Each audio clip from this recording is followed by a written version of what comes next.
Hi పిల్లలు, ఈరోజు మనం 1వ తరగతికి చెందిన తబలా అనే గేయాన్ని రాగయుక్తంగా పాడుతూ అలాగే తబలలోని త బ ల అనే 3 అక్షరాల గురించి ఈరోజు మనం తెలుసుకుందాం. సరేనా? రాగయుక్తంగా గేయాన్ని ఎలా పాడాలో ఇప్పుడు చూద్దాం. తకదినతోం తకదినతోం చప్పుడు చేసే తబలా, తరికిటతోం తరికిటతోం తాళం వేసే తబలా. తకదినతోం తకదినతోం చప్పుడు చేసే తబలా, తరికిటతోం తరికిటతోం తాళం వేసే తబలా. డమ్ డమ్ డమ్ డమ్ డమ్ అంటూ దరువులు వేసే తబలా, డమ్ డమ్ డమ్ డమ్ డమ్ అంటూ దరువులు వేసే తబలా. ఆటకు తబలా పాటకు తబలా, దేవుని గుడిలో భజనకు తబలా. తకదినతోం తకదినతోం తకదినతోం చప్పుడు చేసే తబలా, తరిగిటతోం తరిగిటతోం తాళం వేసే తబలా. ఇలా రాగయుక్తంగా పిల్లలకు పాడి నేర్పించిన తర్వాత తబలా అనే అక్షరాలను పిల్లలచే గుర్తింపచేయాలి.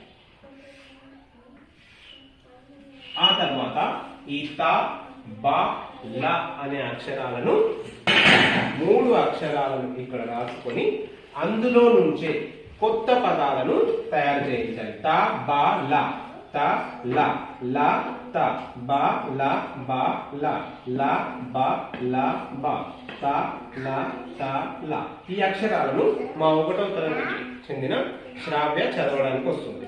చదవ శ్రావ్య, తొందరగా.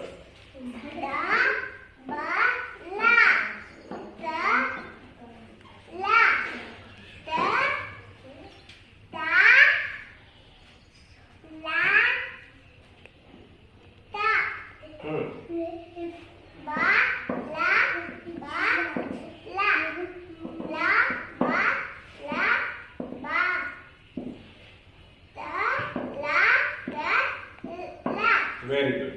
ఇలా పిల్లల చేత నేర్పించిన తర్వాత కొంతమంది పిల్లలు రాయని వాళ్ళు ఉంటారు. ఆ రాయని వాళ్ళు త బ ల అనే అక్షరాలను ఏ విధంగా రాయాలో, 0, అర 0, 1 తోని ఏ విధంగా అక్షరాలను రాయొచ్చో ఇప్పుడు నేర్చుకుందాం. త అక్షరం, త 2 చుక్కలు పెట్టేసి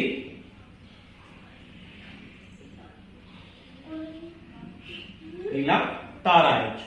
బా ఇలా రాయాలి మరి, అర 0, అర 0 ఇచ్చేసి దీన్ని కొంచెం పైకి అనేసి బా. లా ఎలా రాయాలి మరి, 2 చుక్కలు పెట్టేసి ఇలా లా.